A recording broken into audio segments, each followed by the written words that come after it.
आजाद bull India में आप सभी का खैर मकदम है। मैं हूं आदिल खान आजाद और आप देख रहे हैं रात 10 बजे का स्पेशल बुलेटिन दुनिया भर की खबरें। आज 17 मई 2024 है और इस बुलेटिन में हम आपको आज दुनिया भर में कहां कहां क्या कुछ बड़ा हुआ इसकी पूरी इंफॉर्मेशन देने की कोशिश करेंगे और ईमानदारी से करेंगे। तो चलिए शुरू करते हैं दुनिया भर की खबरों का ये सफर, जिसमें आज आप देखेंगे हिजबुल्लाह को ईरान से एयर डिफेंस मिसाइलें मिलने की खबर। क्या अब अपना ही आयरन डोम बनाएगा हिजबुल्लाह? उधर राफा से इजिप्ट तक हमास ने बना ली 50 सुरंगें। इंटरनेशनल कोर्ट में गिड़गिड़ाया इजराइल। दक्षिण अफ्रीका ने आईसीजे से कहा इजराइल को राफा पर हमला करने से रोका जाए। उधर यमन की हूथी लड़ाकों की देसी मिसाइल का कारनामा, अमेरिका के 250 करोड़ पल में धुआं करने का दावा। और लीडिंग स्टोरी में आज देखिए, यूक्रेन के बाद पीएम मोदी ने गाजा में भी रुकवाई वॉर। रिपोर्ट्स के मुताबिक इंटरव्यू में कहा रमजान में जंग रुकवाने के लिए इजराइल भेजा था डेलीगेशन। कहा था इजराइल से यार रमजान में तो जंग बंद करो। आखिर तक वीडियो को देखिएगा। अब तफसील से खबरों का सिलसिला शुरू करने जा रहा हूं। इजराइल का दावा है कि राफा से मिस्र तक हमास के पास 50 एक्टिव सुरंगें हैं। राफा में अपने मिलिट्री ऑपरेशंस की जरूरत को जायज ठहराने के लिए इजराइल ने इंटरनेशनल कोर्ट ऑफ जस्टिस में यह पासा फेंका है ताकि राफा में वो अपने ऑपरेशन को जारी रख सके और उसको बहाना मिल जाए कि भैया इस वजह से ऑपरेशन किया है। इंटरनेशनल कोर्ट में इजराइल के जो रिप्रेजेंटेटिव हैं उन्होंने दावा किया कि राफा शहर के नीचे सुरंगों का एक जाल है, एक इंट्रिकेट सिस्टम है जिसे हमास कंट्रोल करता है। उनका दावा है कि मिस्र में 50 क्रॉसिंग समेत कम से कम सुरंगों की 700 शाफ्ट हैं जहां से हमास के लड़ाके जा सकते हैं, आ सकते हैं। और इन तमाम सुरंगों का इस्तेमाल हमास हथियारों की तस्करी और होस्टेजेस और बाकी हमास के सीनियर लीडर्स को रफा से, गजा से बाहर निकालने के लिए कर रहा है। यानी कि वो उन्हें इजिप्ट पहुंचा रहा है। यानी उनका कहना है कि हो सकता है हमारे होस्टेजेस और हमास के लीडर्स इजिप्ट में हों जिन्हें हम यहां ढूंढ रहे हैं, या सिनवार भी, और हथियार भी उधर से आ रहे हैं। इसीलिए 7 महीने से जंग चल रही, लिहाजा हमें रफा को तबाह करना है। खैर बढ़ते आगे।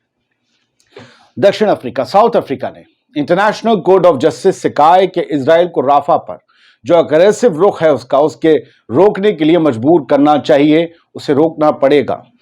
साउथ अफ्रीका ने इंटरनेशनल कोर्ट से कहा कि वो इजराइल को राफा पर अपना हमला बंद करने, गाजा भर में अपने मिलिट्री ऑपरेशंस को रोकने और इंटरनेशनल इंडिपेंडेंट इन्वेस्टिगेटर्स और जर्नलिस्ट को उस इलाके में जाने की फौरन इजाजत दिलवाए, गजा में जाने की इजाजत दिलवाए ताकि सच बाहर आ सके, दूध का दूध पानी का पानी हो सके, पता चल सके कितनी ह्यूमैनिटेरियन एड इजराइल और अमेरिका भेज रहे हैं।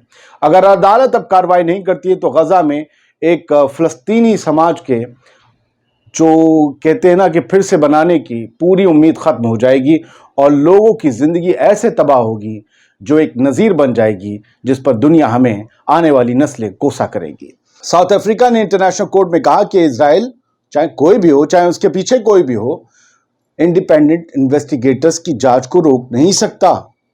और अगर वो करने देता है तो फिर कह सकता है आराम से कि अदालत आगे नहीं बढ़ सकती क्योंकि उसके खिलाफ कोई सबूत नहीं मिले। तो जांच करने दो, हाथ कंगन को आरसी क्या, पढ़े लिखे को फारसी क्या।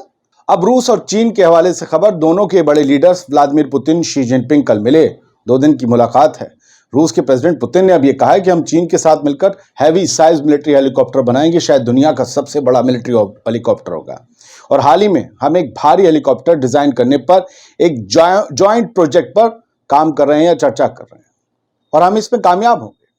और हमें लगता है कि हमारे जो आपसी कॉपरेशन है उससे हम कई और स्कीम्स भी लाएंगे, कई और चीजें डिजाइन करेंगे, डेवलप करेंगे, ये पुतिन ने कहा है। यानी कि रशिया और चाइना मिलकर हो सकता है जिस मार्केट पर अमेरिका और यूरोप का होल्ड है, हथियारों की मार्केट, उसमें कुछ ऐसा नया लाएं कि हर जो शख्स उधर जा रहा है खरीदारी के लिए वो इधर जाने लगे। अब बात हिजबुल्लाह की, जिससे इजराइल से बहुत बड़ा औजार मिल गया है, ऐसी रिपोर्ट्स हैं।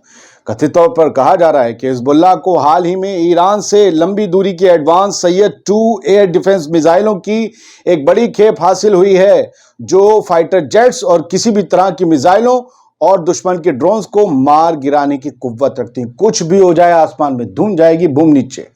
और इसमें सिक्योरिटी के मामले में, डिफेंस के मामले में हिजबुल्लाह की जो ताकत है उसमें इजाफा करने की कुव्वत है। जिस तरीके से इजराइल के फाइटर जेट्स आकर साउथ लेबनान के इलाकों पर हमले करते हैं, उन्हें रोकने के लिए अगर ये मिसाइल मिल गई हैं, जो इनिशियल रिपोर्ट्स हैं, तो हिजबुल्लाह की ताकत में इजाफा तय है। बढ़ते आगे यमन के हाउथीज की बात करते हैं। हाउथी लड़ाकों ने वो कारनामा कर दिखाया है जिसने सुपर पावर की वॉरफेयर टेक्नोलॉजी की पोल खोल कर रख दी है। हाउथीज ने वो काम कर दिया है जिससे अमेरिका को 250 करोड़ रुपए से ज्यादा का नुकसान हुआ है, और आज ही इसका ऐलान यमन के हाउथीज ने किया है। दरअसल यमन के लड़ाकों ने अमेरिकी आर्मी के MQ-9 रीपर ड्रोन को मार गिराने का दावा किया है। हाउथीज ने इस ड्रोन को देसी मिसाइल से आसमान में मार गिराया है। यह सबसे बेइज्जती की बात है सुपर पावर के लिए। इससे पहले इसी साल 28 अप्रैल को भी इसी नस्ल का जो ड्रोन था वो हुथीज ने मार गिराया था। MQ-9 ही था रीपर। अमेरिका का सुपर ड्रोन जब देसी मिसाइलों से गिरने लगे तो बाकी मुल्कों को सोचना होगा कि अमेरिका से महंगे हथियार खरीदें या उसकी जगह देसी मिसाइलों को बनाने पर भी हम फोकस करें। सोचना होगा। अंसारुल्लाह मूवमेंट यानी कि हूथीज ने दावा किया है कि उन्होंने ड्रोन पर हमले के लिए जमीन से हवा पर मार करने वाली एक मिसाइल का इस्तेमाल किया। ड्रोन यमन के मारेब इलाके में गिरकर धूल चाटने लगा। ये ड्रोन जो था वो अमेरिका का था। हूथीज के मुताबिक अमेरिकी ड्रोन उनके खिलाफ एक मिशन पर था, इसीलिए उससे निशाना बनाना उनके लिए हलाल था। साथियों, ये दुनिया का सबसे खतरनाक ड्रोन है MQ-9, जिसकी कीमत 250 करोड़ रुपए से ज्यादा है। इसका इंडिया से भी एक कनेक्शन है। इंडिया में बन नहीं रहा, लेकिन बताऊंगा क्यों, हमारे लिए फिक्र की बात है। मीडिया रिपोर्ट्स के मुताबिक अमेरिकी MQ-9 रीपर ड्रोन हवा से जमीन पर मार करने वाली जॉइंट मिसाइल JAGM-179 लेकर जा रहा था। रीपर ड्रोन से पहले इस्तेमाल की गई पुरानी AGM-114 हेलफायर मिसाइलों की तुलना में JAGM ज्यादा एडवांस्ड है और ज्यादा ये वाली है। मीडिया रिपोर्ट्स के मुताबिक अमेरिका की एयरफोर्स ने भी कबूल किया है। मीडिया रिपोर्ट्स कहती है, मैं नहीं कह रहा हूं क्योंकि अमेरिका का क्लेम अभी मुझे मिला नहीं है, मतलब जो भी उन्होंने वजाहत दी हो।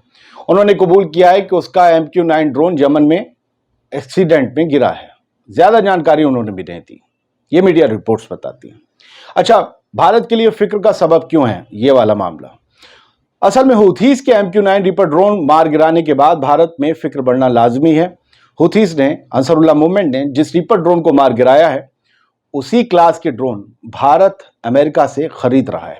इसी साल फरवरी की शुरुआत में अमेरिका ने भारत से 3.99 अरब डॉलर की जो है एक संभावित लागत पर 31 MQ-9B जो ड्रोन हैं उनकी बिक्री को मंजूरी दी है। भारत की नेवी को यह हासिल होना है। अब समंदर के अंदर हमें निगरानी करनी है, टोही गश्त लगानी है इस ड्रोन के सहारे, और भविष्य के फ्यूचर के खतरों से भी निपटना है, भारत को मजबूत बनाना है। लेकिन ये ड्रोन जब देसी मिसाइल से गिरने लगे तो आप सोचिए फिर इनकी सलाहियत और कुव्वत पे सवाल क्यों ना उठे। क्या भारत को और देसी मिसाइलें बनाने पर जोर देना चाहिए या फिर अपना ड्रोन ही खुद बनाना चाहिए? हमें लगता है कि हमें वॉरफेयर या डिफेंस के इलाके में, क्षेत्र में ज़्यादा तरक्की करने की ज़रूरत है। हमें अपना ज़्यादा काम रिसर्च पर करना होगा ताकि हम दुनिया को वो चीज़ें बेचें जो हम दुनिया से खरीद रहे हैं। अब बात उस तरफ की करते हैं जिस तरफ मैं ज़्यादा जाता नहीं, यानी इंडियन पॉलिटिक्स। यहाँ इस चैनल पर तो नहीं जाता, जाऊँगा और बहुत अच्छे से जाऊँगा। भारतीय अखबारों में आज एक खबर चर्चा में है कि प्रधानमंत्री नरेंद्र मोदी यानी वजीर आजम नरेंद्र मोदी ने जिस तरह यूक्रेन में पापा ने वार रुकवाई थी, वैसे ही पापा वार रुक गई, मतलब वो लड़की कहती है, उसी तरह रमज़ान के महीने में गजा में भी वार रुकवाई थी। कुछ लोग इस खबर पर लौट कर हंस सकते हैं, कुछ इसे लोकसभा इलेक्शन के दौरान मुसलमानों पर मोदी का पासा डालने से भी जोड़ सकते हैं। तो मुसलमानों के नाम पर चुनाव में जो उगला जा रहा है जहर, उसकी काट की शक्ल में भी इस बयान को देखा जा रहा है, देखा जा सकता है। एक प्राइवेट टीवी चैनल को इंटरव्यू देते हुए भारत के वजीर आजम नरेंद्र मोदी ने इजराइल हमास जंग का जिक्र किया। मोदी ने कहा कि उन्होंने गजा में बमबारी रुकवाने की कोशिश की थी। मोदी ने कहा कि जब रमजान के महीने में गजा में बमबारी हो रही थी तो मैंने एक विशेष दल इजराइल भेजा और इजराइल से बमबारी रोकने को कहा था। मैंने इजराइल से कहा कि रमजान के महीने में गजा में बमबारी ना करें। अभी रमजान का महीना था और मैंने गजा में भारत का दूत भेजा। इजराइल के वजीर आजम और राष्ट्रपति से मैंने ये कहा कि कम से कम रमजान के महीने में गजा पर बमबारी तो ना करें, और उन्होंने भी मेरी बात को रखा। ये प्रधानमंत्री मोदी का बयान, उन्होंने भी मेरी बात को रखा। इसका मतलब इजराइल ने हमले बंद कर दिए? नहीं, अभी सबूत देता हूं। वो कहते हैं कि भारत में तो विपक्षी दल अपोजिशन मुझे मुसलमानों के मुद्दे पर घेर लेते हैं, लेकिन मैं गजा में रमजान के महीने में बमबारी रुकवाने की कोशिश करता हूं और इसका प्रचार नहीं करता। काजी आ गई थी। मोदी ने कहा कि मेरा आज भी फलस्तीन के साथ वैसा ही नाता है जैसे इजराइल के साथ। पहले भारत में एक तरह का फैशन था, इजराइल जाओ, फलस्तीन जाओ और सेकुलरिज्म करके वापस आ जाओ। मैंने कहा नहीं, मैं इजराइल जाऊंगा, वापस आऊंगा, मुझे ढोंग करने की जरूरत नहीं है। मैं इजराइल जाऊं या फलस्तीन जाऊं, मेरी हर विजिट, हर टूर, हर देश के लिए अलग होगा। ऐसा नहीं है कि इधर जाओ तो उधर जाओ, बात बैलेंस करके नहीं आऊंगा। हालांकि मोदी दोनों जगह गए। वजीर आजम मोदी ने इस इंटरव्यू में कहा कि जब मैं फलस्तीन गया तो मुझे बताया गया कि मुझे हेलीकॉप्टर ले जाएंगे। तो जॉर्डन के जो सदर हैं, उन्हें पता चला कि मैं जॉर्डन से होकर फलस्तीन जाने वाला हूं। जॉर्डन के प्रेसिडेंट, वो कहते हैं मोदी जी, जॉर्डन के प्रेसिडेंट मोहम्मद साहब के सीधे वारिस है, हमारे पैगंबर मोहम्मद के वारिस बता रहे हैं मोदी जी। नहीं, ऐसा नहीं है। उन्होंने कहा कि मोदी जी आप ऐसे नहीं जा सकते, आप मेरे मेहमान हैं, आप मेरे घर खाना खाकर जाएंगे, लेकिन हेलीकॉप्टर जॉर्डन का, मेरी मंजिल फलस्तीन और मुझे इजराइल के फाइटर जेट्स पूरी सिक्योरिटी आसमान में दे रहे थे। तीनों की दुनिया अलग, लेकिन मोदी के लिए आसमान में सब साथ। ये खुद मोदी कह रहे हैं। वो कहते हैं मैं मानता हूं ये सब तब हो सकता है जब आपके इरादे नेक हो। मैं छुपाता नहीं और मेरे हिसाब से मेरे देश को चलाता हूं। लेकिन दोस्तों, जहां तक मुझे याद है, रमजान में भी इजराइल के हैवान फौजियों ने गजा में खूब कत्लो गारत किया, राशन की कतारों में लगे लोगों को गोलियों से भून दिया। इजराइल को खुद शर्मिंदा होना पड़ा, एड वालों को भी मार डाला। रमजान में ही हजारों फलस्तीनियों को नेतन्याहू की फौज ने मार डाला। तो ये मोदी जी जो है किस ग्रह के फलस्तीन के हमले रुकवा रहे थे? पृथ्वी के गाजा में तो हमले नहीं रुके। आंकड़े बताते हैं कि रमजान के पहले दिन इजरायली फौज ने 67 फलस्तीनियों को शहीद कर दिया, मार डाला। द नेशनल न्यूज की रिपोर्ट के मुताबिक रमजान के पहले 10 दिनों में गजा में 800 लोग करीब मारे गए थे। इनमें सबसे ज्यादा औरतें, बच्चे शामिल थे। पूरे रमजान की बात छोड़िए, फिर मोदी जी किस गजा में जंग रुकवाने की बात कर रहे हैं? मुझे नहीं पता, शायद मेरे पास उस गदा का पता ही नहीं है। कहीं थोड़ा बहुत गड़बड़ी हो जाती है, मैं थोड़ा सा जोश में आ जाता हूं। मेरे मुल्क, मेरे वजीर आजम से कोई मसला नहीं है। हो सकता है मोदी जी को खुद ये किसी ने गलत जानकारी दी हो कि मोदी जी आपने गजा में जंग रुकवाई थी, जैसे कि ये हिंदुस्तान पेपर और बाकी पेपर जो हैं भारत के हेडलाइन बना रहे हैं कि जंग रुकवा थी। कांग्रेस वाले, बाकी लोग मजाक उड़ा रहे हैं कि इतना झूठ, इतना झूठ, कत्लो गारत जहां हो रहा है आप जंग रुकवाने की बात कर रहे हैं। अमेरिका, ईरान, ये जंग नहीं, आपके कहने से जंग रुक गई। कोई लिमिट होनी चाहिए राजनीति में, कुछ भी कह सकने की। ना यूक्रेन में वॉर रुकी थी, विदेश मंत्रालय का बयान सुन लीजिए। गजा में रुकी। गजा में एक ही रात डर के मारे इजराइल की फौज ने बमबारी रोकी थी। वो डर की रात थी तब जब ईरान ने जबरदस्त हमला ड्रोन और मिसाइल से बोला था।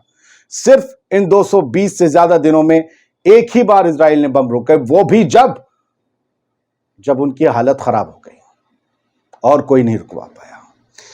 दुनिया भर की खबरें इस बुलेटिन में आज के लिए इतना ही। उम्मीद करता हूं ये आपको पसंद आया होगा। सलामत रहिए, खुश रहिए। आज़ाद बोल इंडिया को देखते रहिए। आपके सपोर्ट, मोहब्बत, दुआओं सबकी ज़रूरत है। जो मिल भी रहा है इसे कायम रखिएगा और आज़ाद बोल इंडिया देखते रहिएगा।